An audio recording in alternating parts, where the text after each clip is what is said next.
Hello, this is Strange Paranormal Podcast. I'm Jason Kupsik, and this is Shane Coffee.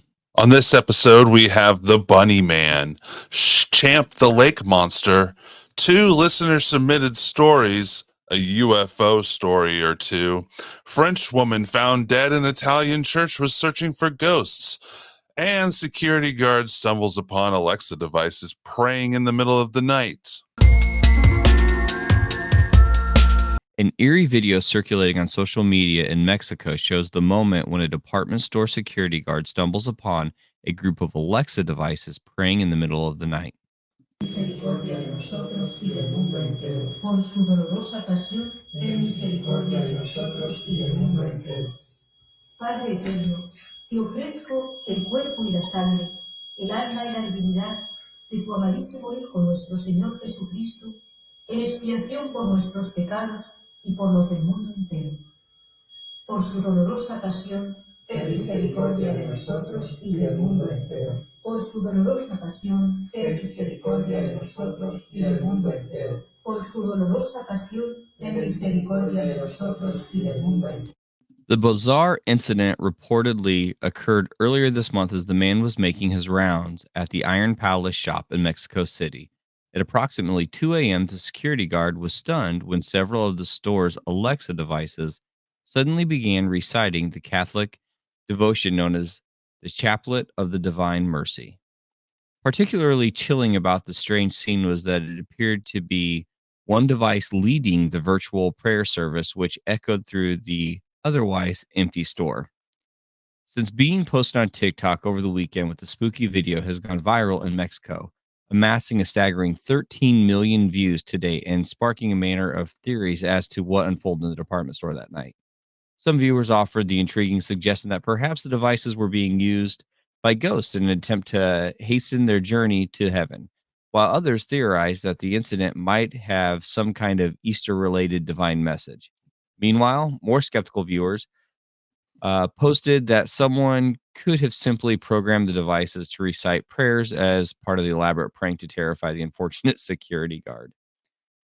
What do you guys think? What do you think? Well, it would be like finding Alexa devices in America speaking English. I mean, how obvious that it was in Spanish in Mexico. I don't know. I think that kind of crazy. It's kind of creepy. The echoing thing would have probably scared the crap out of me, especially if there was one leading a service, essentially. So I don't have an Alexa. I don't really know. Is there like a mirror option? Is there an echo option on it? When you say it, will it repeat you? Because if not, then that's really creepy. Yeah, I don't have one either. I do think you can program them to say certain things. You could hack them now to do certain things. But I mean, maybe the security guard was bored and decided to set up and do this, and it's a good fun video. But It's a good fun video, but that's a lot of work. did something trigger one of these, and then one of these triggered the rest of them in a way? Exactly. Can one Alexa device recognize another Alexa device just based on the voice? Or if you get one going, will it trigger the other one? I have no idea. See, I don't know. I know they have an Echo device or an Alexa device called Echo, so maybe that has something to do. Yeah. I don't have one. Maybe I should go and purchase one and learn all the ins and outs. No, of it to because then see if the it can be CIA will haunted. be monitoring you even more than they already are. Fair, and they'll watch me and all my weird cooking that I do in the kitchen because that's worth watching. Yeah. That's Yeah, crazy though. I don't know. it's very interesting. I don't know if we'll have anything come from it. It'd be crazy if it started happening everywhere. That's when it's time to get nervous about it. In different languages all over the world would be Yeah.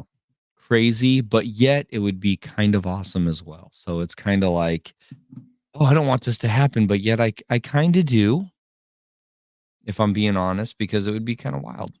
But Yeah. on the wild aspect. There might be mass suicides if that happens.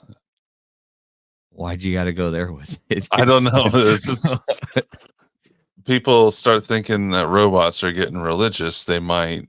I don't know. You never know. Wow. You heard it here first, folks. Yeah, you're right, though. Robots are getting religious. I mean, putting soul into something that has no soul. Or does it? Will there be people that convert to? I guess it was reading a Catholic prayer. So the robots have chosen their own religion, which happens to be a human religion.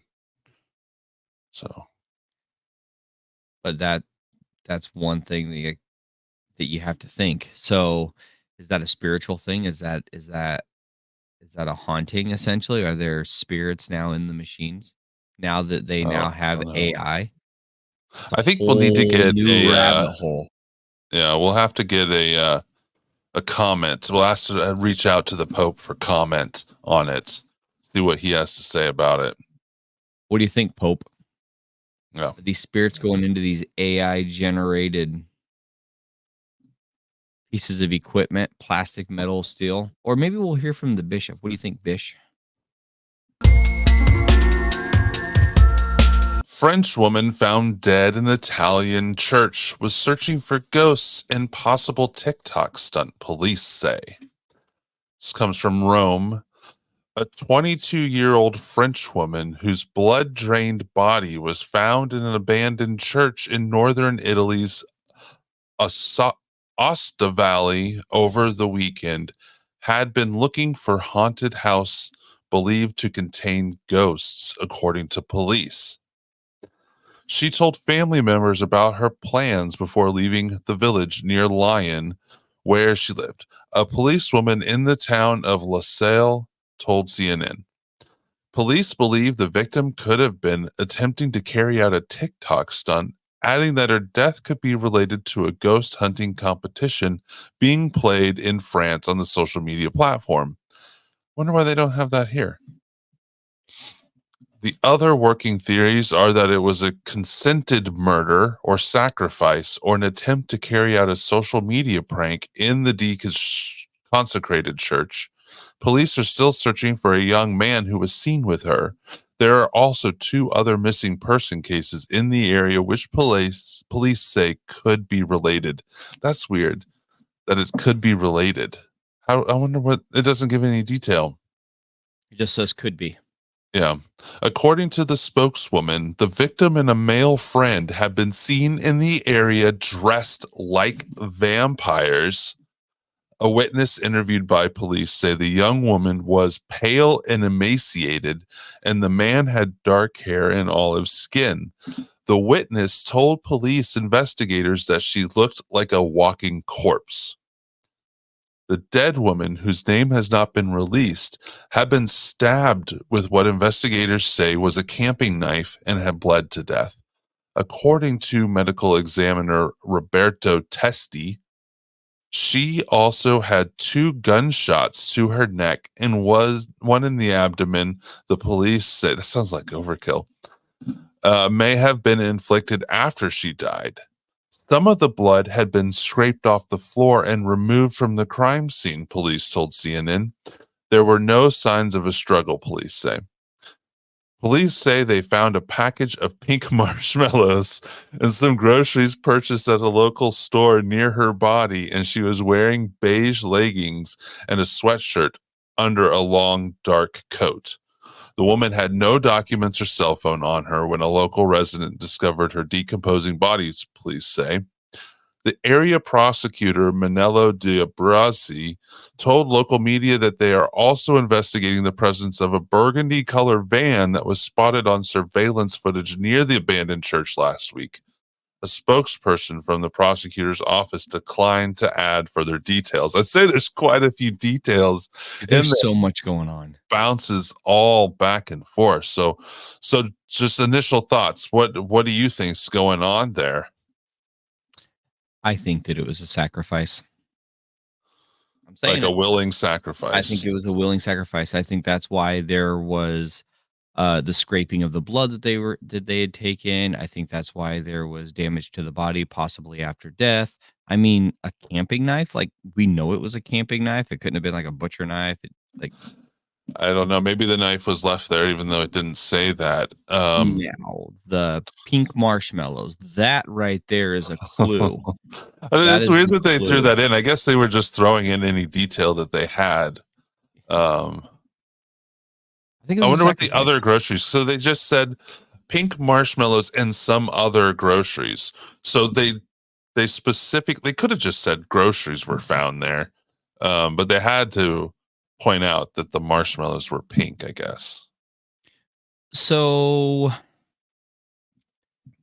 what if it there's so many details to this, man.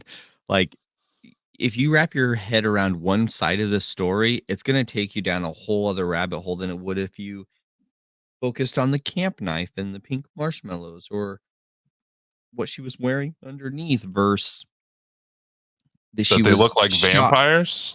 she was shot 2 times in the neck and then stabbed with a camp knife and she's emaciated with this olive-skinned man walking around, a predominantly Catholic area dressed as vampires once again, so there's Was this just like an old person witness that said those young guys like they look like vampires?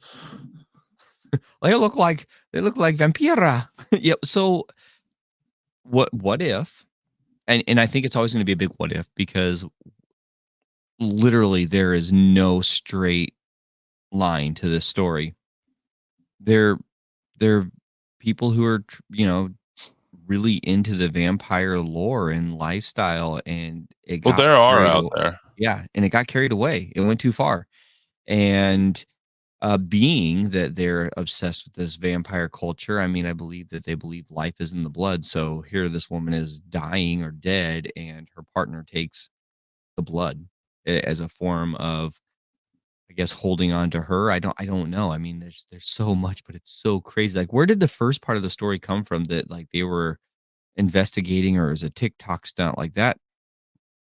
Like, that Yeah, might have because she had told family members in France that she was going there to look for ghosts.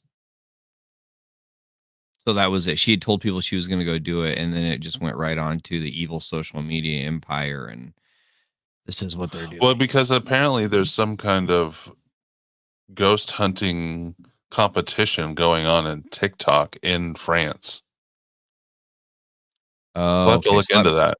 yeah, we're gonna have to look into that one because that's good information. But the rest of this, like, is there so here's the deal. Is there something with that TikTok stuff to do with pink marshmallows? I don't know. I feel like they would have mentioned that. Yeah, I have They no mentioned idea. pink marshmallows. Why would you do that? Like, what I they found that it was a necessary item to mention. Yeah. And that was directly from CNN. I mean, this story is all over the Yeah. place. But when I search ghost hunting TikTok France competition, only this story comes up. That doesn't mean that this, and I'm only looking at English language stuff. So Yeah, I don't know. true. True. I don't know. It's crazy. That's we need But also the prosecute, not the prosecutor, for somebody to say that it was the police that said that there are two other missing people in the area that may be related. That they didn't expand on that either. That brings in a whole nother thing that they might actually consider these other missing people as related to this. Like maybe they're thinking that this lady went there and was seen with another man, but they think that maybe the other two missing people, maybe they took the body with them. They did the yeah. same thing, but they took the body with them. I don't know that. That's a whole nother aspect to this story that it just doesn't. None of this connects in a No. straight line. Like I, yeah, I wonder if anything will ever come from this. Probably not. So if we compile all the information that we got, so like everything that they had or everything that they said for detail's sake, it still leaves you with a grocery list essentially. There's nothing makes sense other than but then again, does murder and mayhem or anything like that, does it ever really make sense? No, not really. So there's Yeah, no but logical usually there is explanation.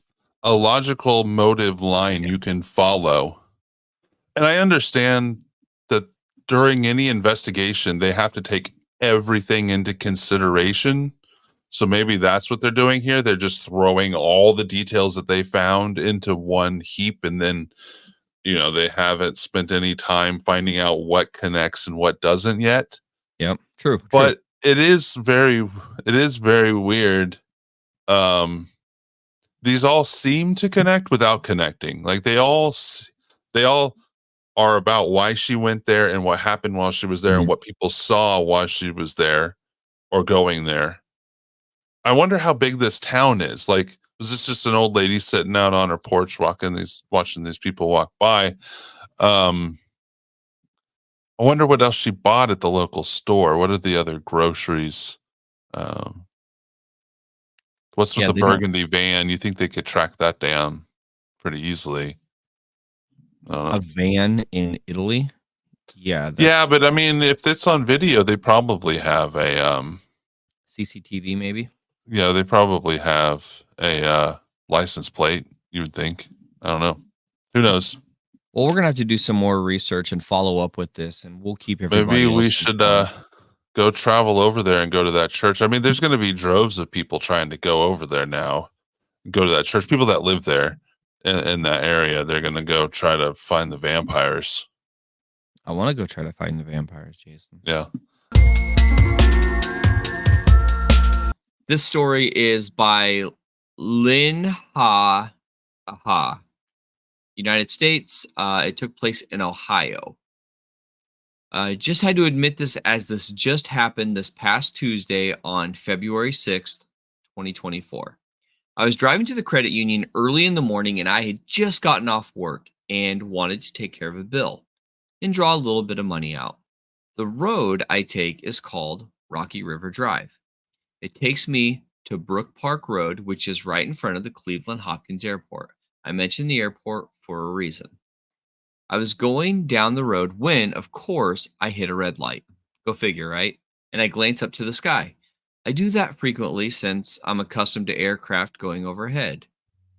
Oh yeah, I saw a jet. Blue body with a red, blue, and yellow tail. However, it was completely motionless, just hanging there and not moving.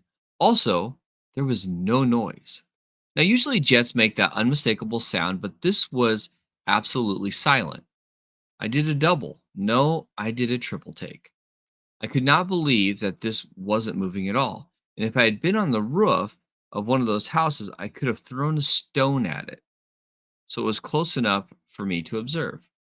Apparently, the other people around me noticed it too. The woman in the car next to me grabbed her smartphone and placed it on the dash to get a shot of it. I saw the guy in the car behind me go doing the same thing with his cell phone. Unfortunately, my track phone was zipped in my purse and turned off at the time. I had no time to retrieve it. On top of that, I was in traffic and the light changed. I had to proceed when the light turned green and I couldn't possibly block traffic. I went to the credit union, slightly shook, and from what I and others saw, but I had to calm down. It's not too good to drive in a shaken state. I assure you, on the way back, it was gone. I have seen things like this I have seen things like what I saw on the show called Paranormal Caught on Camera on the Travel Channel. However, I viewed these videos with a certain amount of skepticism and I thought it was a brilliant CGI. They now have my profound apologies, and I hadn't actually witnessed along with other drivers. I didn't notice any sidewalk traffic at the time. I wouldn't have believed if I had tried to rationalize this away, but cannot seem to come up to a scientific explanation for it. Sorry. This has happened. If this has happened to anybody else, please let me know. and what you might have for an explanation. I'm not sure if it was a glitch in the matrix, line of thought. Nonetheless, I cannot explain it, but I'm still bumfuzzled over it. Not to mention, still a bit shook. So my input on this is, and Jason, I'm sure you've witnessed this before. If a plane is coming in, there's a major airport um, in the city I live. So when you are driving, sometimes along these planes that are landing, you can actually come up with the same speed that they're at, or if they're coming at you and you're coming from the other angle, it can look like the plane is sitting and not moving because you're Yeah. moving at just that perfect speed and rate along with them to where everything's just There's plenty of di- videos out there on social dialed in media perfect. of this Mhm. effect. Yeah. However, there's a noise. And there's other people who are looking up at it. And the one that got me was if I was on the rooftop and I would have to throw a rock, I would hit it. That's how low this plane was, clearly probably coming for landing. But what happened? So I'm curious if any listeners or viewers who may be from the great state of Ohio, if they know what we're talking about in the Brook Park Road area. Maybe, maybe not. Or if you've seen this before, let us know. This is something that really got my attention because I know the phenomenon that can happen when you're driving at rate with them, but I've never heard of this type of occurrence happening from a parked vehicle with other witnesses. So I want to hear from these other witnesses. Were there other people in the town that looked up and saw this? I'm intrigued. I'm interested. I'm bumfuzzled. Well, hopefully you'll be bumfuzzled again in the future on this show. Oh, for sure. Bumfuzzled. I like that word.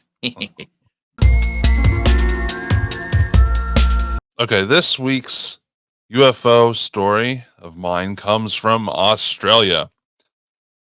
So this is written in from an Australian. It doesn't give the year. Oh, yeah, it does. So I do not wish to give my name. I was a teacher in South Australia for many years. In 1976, I was hoovering, that's vacuuming for the young people out there, my sitting room floor at about noon. Suddenly, I felt quite ill and thought I was going to be sick. So I sat down on the sofa to see if the sick feeling would subside. I then saw what that I was not alone. There were three strange little people standing alongside the sofa just looking at me. I froze with fear, as I had never seen anything like them before, not even in films. Two of them were short and fat, about 4 to 4.5 feet tall, with broad faces and enormous black eyes, but with only a hint of where a nose or mouth might have been, almost like a pencil drawing. They had wispy bits of brown hair at the back of their heads, and they were wearing brown shrouds or robes. These beings, I knew instinctively, were the workers. The other being was female, thin and about 5 feet tall. She wore a black shroud and had black, wispy hair at the back of her head. Her face was very elongated, with huge, dark, piercing eyes. Like the others, was just a hint of where a nose or mouth could have been. The thin one started to speak to me with her mind and told me I was to go with them. I said in my own mind that I would not go. Somehow, this telepathic communication seemed perfectly normal at the time, and I felt quite comfortable communicating like that. I was very frightened, but I could still communicate and understand. I was so frightened because it seemed like they were pulling me away with their minds. I had to struggle to resist them. At one point, I remember falling down and trying to crawl towards the door. I must have fainted or something because I have no memory from that point onwards. When my husband came home at the usual time, I realized I had lost about 4 hours. I still have no explanation for this experience. So there's another one that's sort of typical to Western stories. I guess you could say Australia's a Western country for sure. Yeah. Um, but yeah, it wasn't necessarily a UFO story. It was an alien abduction story. One thing that stands out to me that's different about this one is the tufts of hair on the back of the head. It's not gray. No, it's not a gray because I've never, I mean, I can't say never, but that's not a typical gray. Grays do not Mm-mm. have tufts of hair on the back of their head. Um, The the mouth and brown, the nose was pretty yeah, in line, and the though. black eyes. Uh-huh. Um, the robes make me think of those creatures from Star Wars, the ones on Tatooine that take the robots. I can't think of the name of them off the top of my head. Um, so maybe it's a screened memory. Maybe the abduction was real, but a screened memory, and she saw those creatures. But she said black eyes, not yellow eyes, like the ones in Star Wars had. So yeah, that's that story. That What about that? UFO abduction story. The way they communicated, how she said that it felt normal when it Yeah. was happening, like, that's a fairly common one, but the other one was the time loss. Time loss is super common, Oh yeah. No, so she was definitely abducted. yeah, Even though she was able to resist them at first. So yeah. I think there's only so much you can do. Think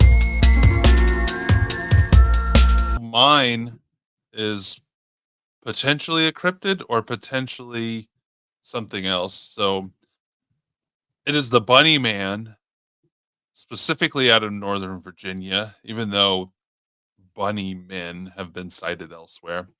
So the Bunnyman is an insane murderer who reports or has reports of killings or sightings only on Halloween every 10 to 20 years at midnight under a bridge, a specific bridge.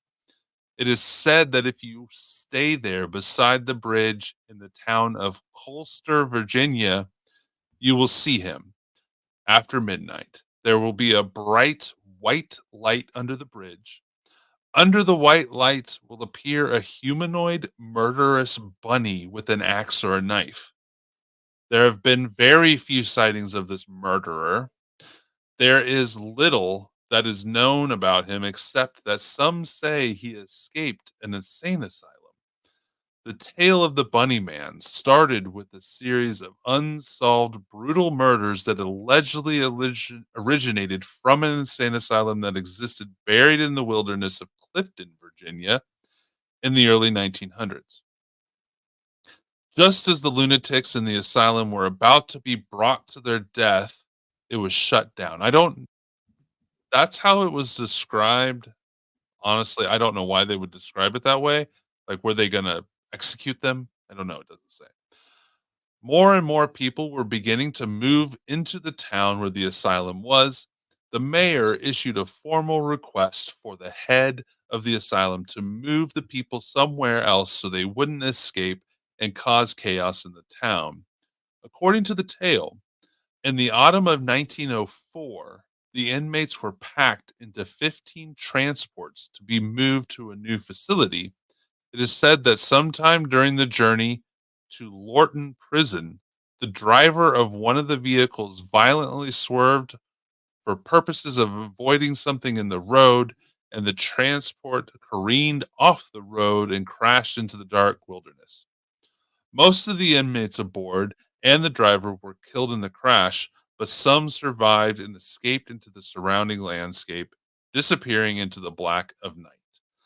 The very next day, the police were hard at work scouring the area to hunt down the escaped inmates.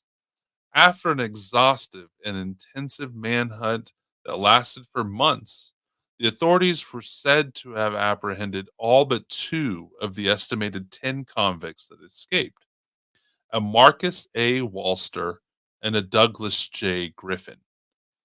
As the police were still searching, they saw a footprint in the mud, and in the footprint it said, "You'll never find me, and you know it too." Signed, the Bunnyman. The police knew what happened to one of the inmates, but not the other. One evening on Halloween of 1905, a group of teenagers went to the Colster overpass near Clifton, Virginia, which was known as the Bunnyman Bridge, the very one from which Walster's lifeless corpse had been found hanging. So it's Douglas J. Griffin that they believe is the Bunnyman.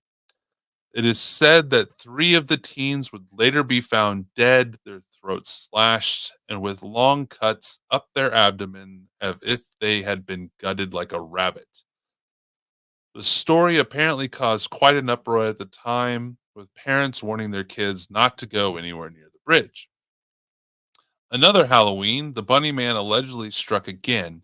This time, 7 teens were said to be partying under the bridge, while one, a young woman by the name of Adrian Hatala, was still spooked by the stories and kept her distance. According to her account, there was a dim light which approached the bridge, followed by a blinding bright flash of light emanating from under it and around it midnight, after which she could hear the anguishing screams of her companions wafting towards her through the chilly night air. When she went running to investigate, she found the bodies of all of her friends hanging from under the bridge, mutilated in a similar manner to the teens who had been found the previous Halloween. According to the story, she would apparently eventually be charged with murder and locked away in her own mental asylum. The murders happened again and again in 1913, 1949, and again in 1976. The body of several teenagers were allegedly found hanging under the bridge, murdered and mutilated in a similar brutal manner. There's no one who actually survived to tell about the experiences of facing the Bunnyman face to face, but people have had their cars hit with supposed axe and was flung into their windshield. The police and some of the murder victims' friends and families were the only people to survive. Some people who lived close to the bridge but never walked near it have some things to say about the supposed Bunny Man. Quote, "You have been messing up my property by dumping tree stumps, limbs, and brush and other things on the property. You can make everything right by meeting me tonight and talking about the situation." This was a call to the police station in Virginia, and they investigated the area, and this was what they had to say about the investigation. After a very extensive investigation into this and all other cases of the same nature, it is still unsubstantiated as to whether or not there really was a white rabbit.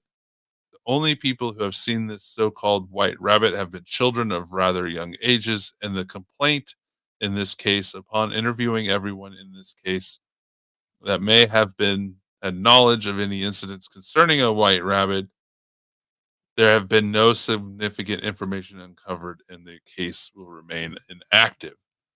Now, I don't know necessarily what that call about dumping on the property has to do with the Bunny Man, but it is an interesting urban legend, whether it's a cryptid or whether it's an escaped patient. But if just the story on what it's told, if this really did happen and he escaped in 1904, he's not murdering people in 1976.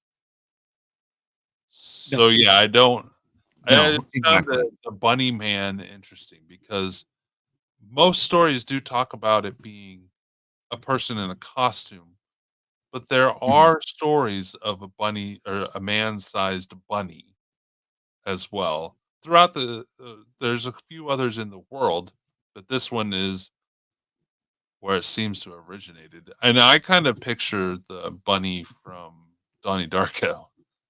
Yeah, right? Yeah. Exactly. I do too. So I guess one thing that really stuck out to me. So the girl that her friends died under the bridge, and then she was put into an asylum Yeah, they where she said, was. according to legend, She was charged with murder and put into Oh, an yeah, she was asylum. charged with murder, so when the murders happened again, did they let her off the I hook don't know. or were extenuating circumstances showed, "No, this chick still did this one," you know? The research later on said that they weren't able to find or substantiate any of these, that there was never any record of this person with by this name being put Oh, wherever. But who knows? I mean, if it's from the early 1900s, records most suck of those, anyway. yeah. Yeah, So yeah, records suck. it's just one of those legends, and it's definitely a strange one. It's not like your typical Bigfoot story or something like that. Axe-wielding bunny man. It's I mean, very that's how I always local remember it. to there, though there are sparse reports around the world of a bunny man. It's so crazy, though. Like, okay, so cryptid or not, I think the paradigm of cryptid, obviously, 70 years later, still doing this mayhem. Story still stays the same. Could it be could it be a family thing? Like, this is my property, and now my kids are gonna take over the job of wielding the bunny costume, and it's things that are made of nightmares. It keeps kids and people off my property because what's scarier than a grown man in a white bunny outfit wielding freaking axes? That's stuff that's like nightmares are absolutely made of for children. Yeah, I mean, Or it could be the 6 foot tall don't go out in the bunny. woods, Yeah. story for children. Now, this is supposedly, I saw several other photos of this. This is supposedly the actual bridge, and it's still a legend today, even though I couldn't find Creepy anything as wow. sooner or newer than 1976 in my brief search. But it doesn't look like it's public property. I mean, private property. It looks like it's for public use. So we have a bridge like that that is here in town, and the property that I'm just going to say how ours is. I'm not saying that's how this one is, but the property that's on either side of the roadway is Mhm. private property. It's owned by a family. I mean, that would make sense, Um, and I would assume that that's the same yeah, case it's a here. bike path that's going through the middle, not necessarily a road. And then up on Mhm. top of the bridge, because that's an underpass style bridge. That's why they're so thick. They go underneath another road. The road that I goes above it is a public access road. I So, believe that this is under a railroad track. okay, yeah. So Yeah. like I said, I'm not sure the situation is, but we have roads like that, which they actually are. You can get there publicly, but to be there in the middle of the night, you're going through miles of farmland to get there because they're usually off of bike trails, which in Mhm. Iowa, our bike trails, our main bike trails are actually old railroad lines. That's how our bike trails like go across basically Iowa and they interconnect with all these small towns because they're old rail lines or the old Wabash train line is what Yeah. they are. But I can only speak on my experience with a similar bridge like that, and I hope that whoever goes into that bridge, they yell the whole way they go through because that's the only way to go underneath a bridge like that. Is you have to woohoo the whole way through. Yeah. So I'm going to talk about the cryptid champ or champy. So over the years, uh, there have been over 300 reported sightings of champ. The original story is related to the Iroquois legend of giant snakes, which the Mohawk named. I'm gonna probably kill this, but I'm gonna try it. Anyar Koa. The French cartographer Samuel de Champlain, the founder of Quebec and the lake's namesake, is often claimed to be the first European to have sighted Champ in 1609. Now, it is Lake Champlain. The enunciation is Champlain, and they don't call him Champ, they call him Champ. So in 1609, the earliest source of this claim, I'm going to move my stuff here. Sorry about this. Here we go. In 1609, the earliest source of this claim is claimed to be It is the summer 1970 issue of magazine Vermont Life. The magazine quoted Champlain as having documented a 20-foot, 6.1-meter serpent thick as a barrel and a head like a horse. There's no evidence that Champlain ever said this. Although he did document large fish, there's also a great abundance of fish of many varieties, among others. One called by the savages of the country is what they said. So remember, this is Champlain saying this. Um, the country of how are we going to pronounce this? Shakwafaru, which means in length. The largest being, as people told, 8 or 10 feet or 3 meters long. Says, I saw some 5 foot long, which were as long as my thigh, the head as big as many of my two fists, with a snout 2.5 feet. So these are from his notes of large fish. And he says that they have large scales, and they're so large and strong that you couldn't pierce them. And their color is silver and gray. That's what he's saying. That's an 1878 translation from his journals. However, I apologize. The translations are very flip flop. So it did make a lot of sense. Basically, what he's talking about is he documented very large fish with really thick, coarse scales. Um,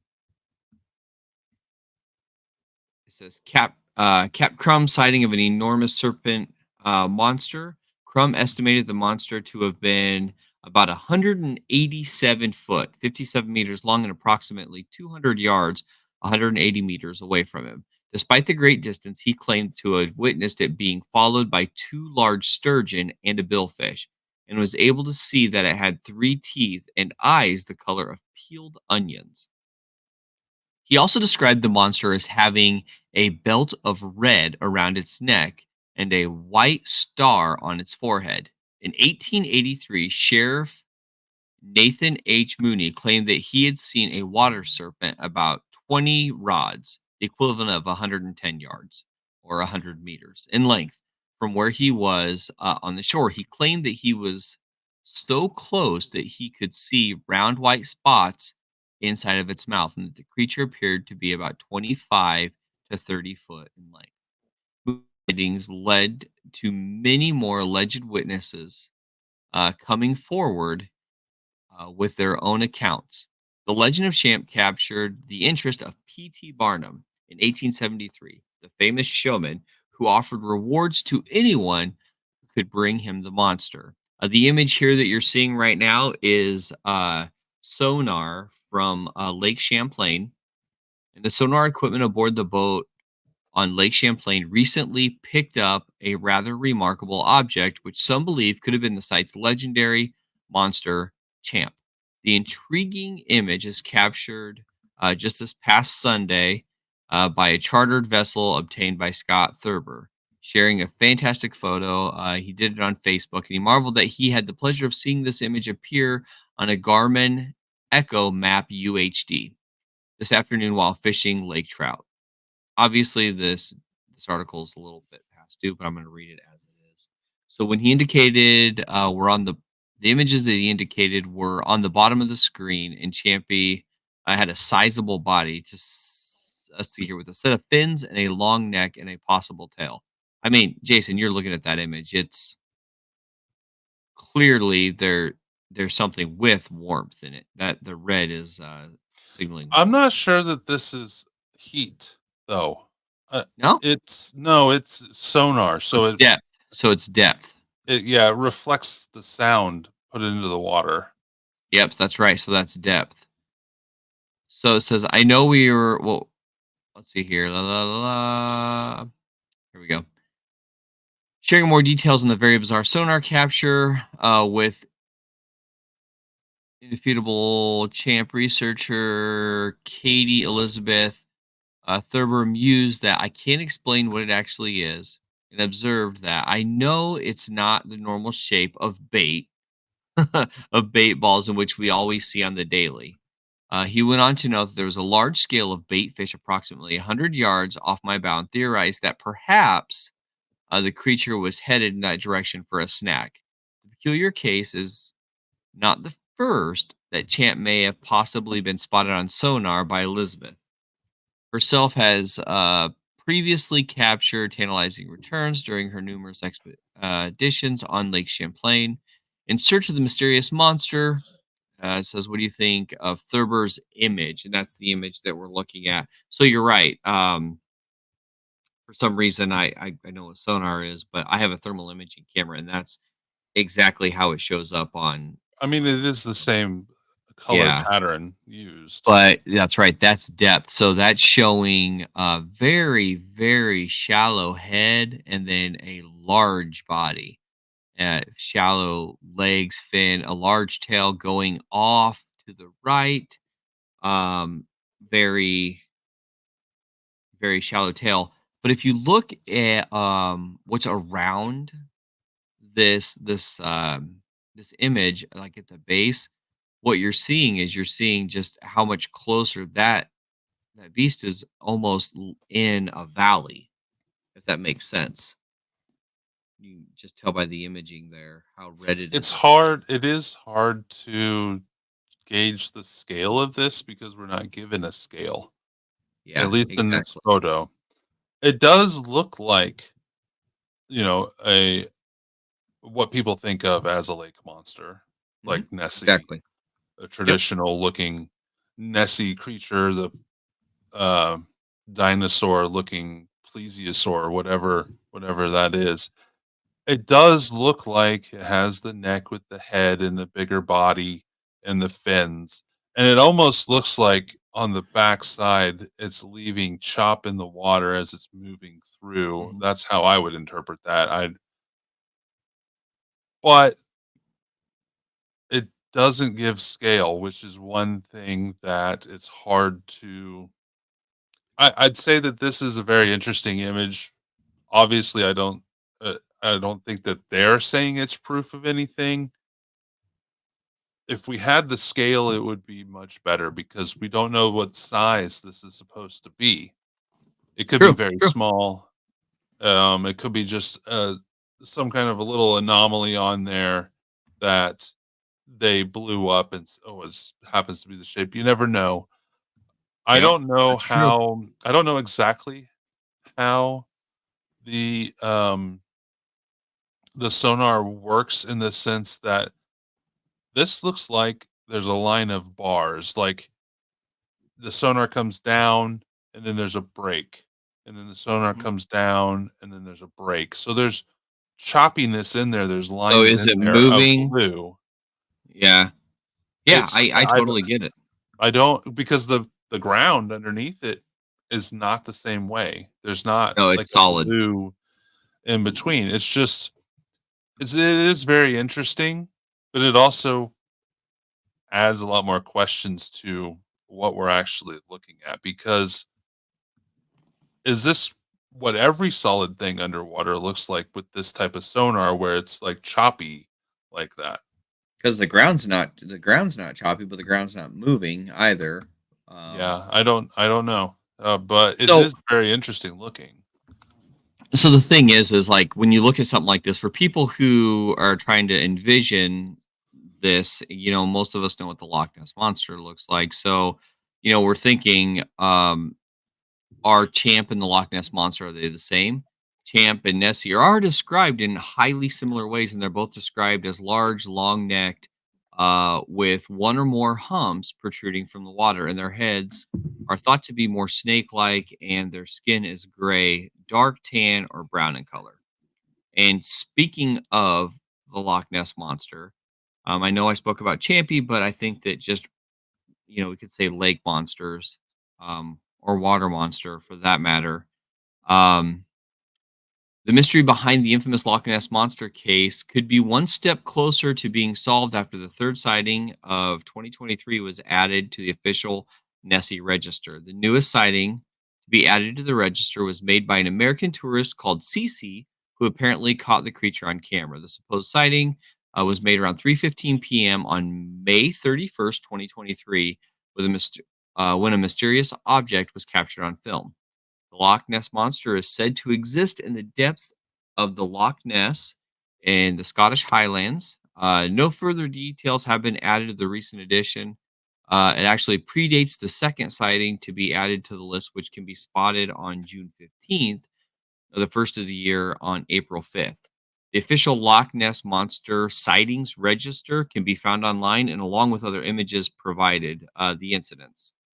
So if you go to the official Loch Ness Monster sightings register, that's the actual website, um, is a 25,000 pound reward that remains on the table for anyone who's able to find a definitive proof of the monster's existence. And the prize money is being offered by a millionaire, Dave Fishwick, who's depicted in the popular film The Bank of Dave. He publicly announced the prize money in June. So, one thing I haven't heard about the Loch Ness Monster is the band. I haven't heard anything about the band or the colors. Or the Um, star. yeah, or this, yeah, the star, that white star.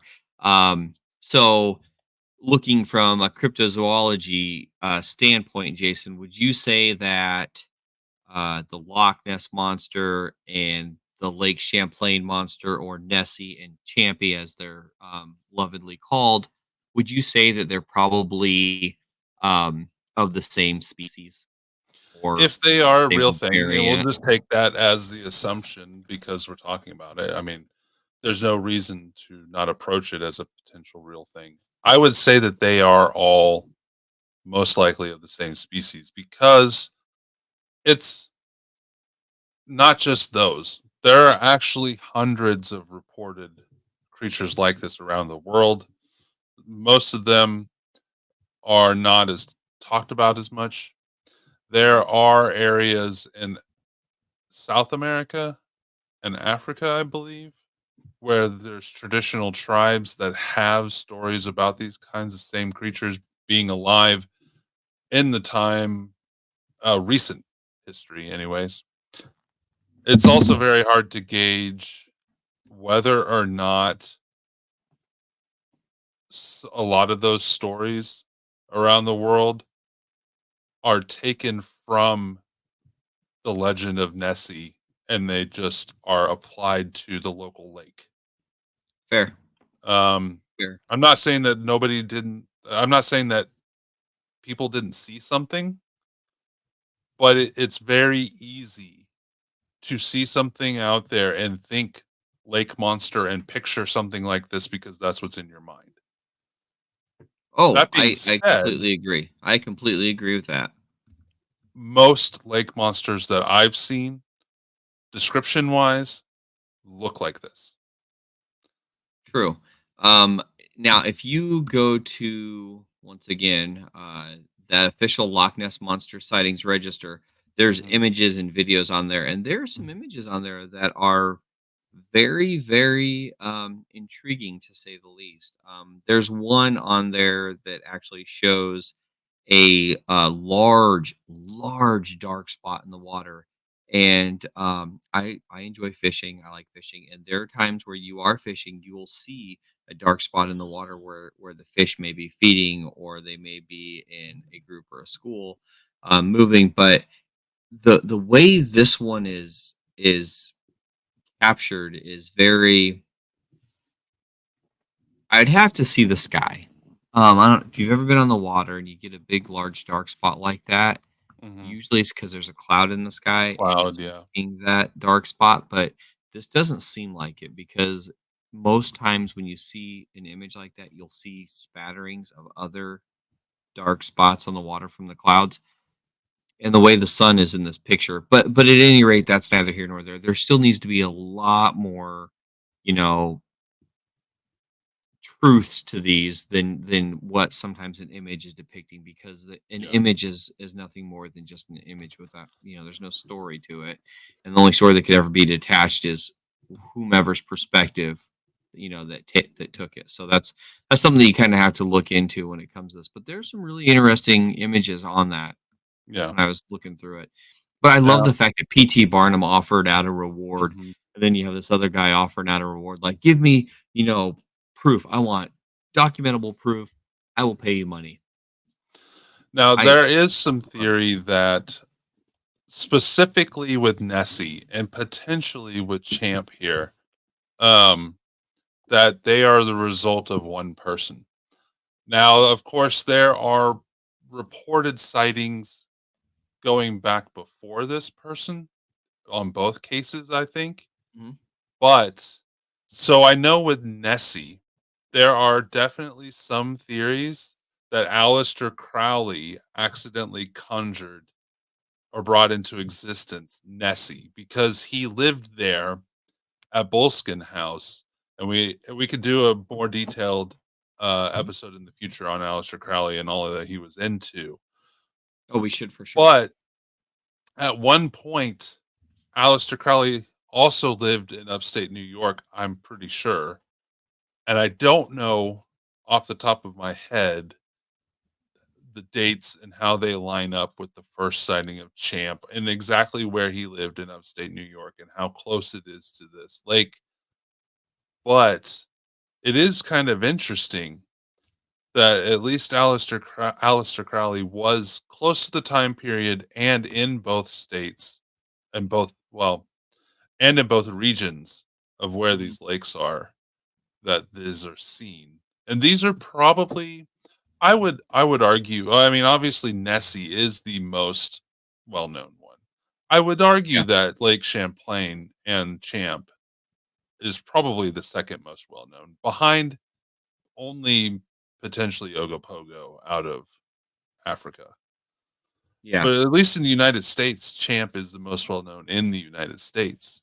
Yep. So who knows? Maybe he left a portal open in both areas and the same kind of entity came through and they just happened to like the water and live there. Maybe And live that there being and yeah. That being said, there like every state has a lake with the lake monster in it. That's described in the same way. We have one in Kansas, and I've been out there, and it's barely a pond. But who knows? I mean, even the there might town be a has a portal under there. yeah the town has a painting on one of the buildings depicting this. I don't know if that came after the fact that the legend came out. Mhm. I actually went out there, and all we did was, had fun shooting our 22. We didn't see anything, but yeah, my overall opinion on these monsters, these lake monsters, I almost have to lean to that there is something supernatural about them, or they would have been Fair. found by now. Because unless they live a long time, which would also be supernatural in my opinion, their bodies would wash up. There would be some my same argument is with Bigfoot. I think that if these exist, which I think is possible, they are supernatural or paranormal in some sense. They're not a natural mammal out there or Mhm. fish or whatever. Well, the way that they always depict Champ or Nessie is very mammalian, very mammal like. So Mhm. yeah. All right, everyone. Thank you so much for joining in with us. You can find us on all socials. You can find us at strangeparanormal.com. The number is 913-535-6322. Send us your strange, odd, and fascinating stories. And once again, don't forget to please check out our merch. Do it and send us a text and I'll respond to you.